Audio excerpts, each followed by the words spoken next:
ভারতের ২০২৫-২৬ অর্থবছরের বাজেটে বৈদেশিক সাহায্যের জন্য ৫,৪৮৩ কোটি রুপি বরাদ্দ করা হয়েছে, যা আগের বছরের তুলনায় সামান্য বেশি। প্রতিবেশী দেশগুলোর সঙ্গে সম্পর্ক সুদৃঢ় করার লক্ষ্য নিয়ে ভারত তার নীতির আওতায় এ বাজেট বরাদ্দ করেছে। এ বাজেটে সর্বোচ্চ সহায়তা পাচ্ছে ভুটান। দেশটির জন্য ২,১৫০ কোটি রুপি বরাদ্দ করা হয়েছে।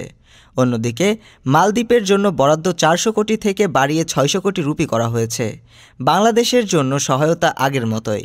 ভারত থেকে বাংলাদেশে সাহায্যের জন্য বরাদ্দ করা হয়েছে মাত্র ১২০ কোটি রুপি, যা আগের বছরের মতোই অপরিবর্তিত রয়েছে। মিয়ানমারের জন্য সহায়তা ২৫০ কোটি থেকে বাড়িয়ে ৩৫০ কোটি রুপি করা হয়েছে। দেশটির চলমান অভ্যন্তরীণ অস্থিরতা ও সীমান্ত সমস্যার প্রেক্ষাপটে ভারত এই সহায়তা বাড়িয়েছে। আফগানিস্তানের তালেবান সরকারকে আনুষ্ঠানিক স্বীকৃতি না দিলেও ভারত মানবিক সহায়তা ও সীমিত বাণিজ্য সহযোগিতা অব্যাহত রেখেছে। এদিকে লাতিন আমেরিকার জন্য সহায়তা ৩০ কোটি থেকে বাড়িয়ে ৬০ কোটি রুপি নির্ধারণ করা হয়েছে, যা ইদানিং ভারত ও লাতিন আমেরিকার সম্পর্কের উন্নতির প্রতিফলন। ডেস্ক রিপোর্ট, আজ বার্তা, ঢাকা।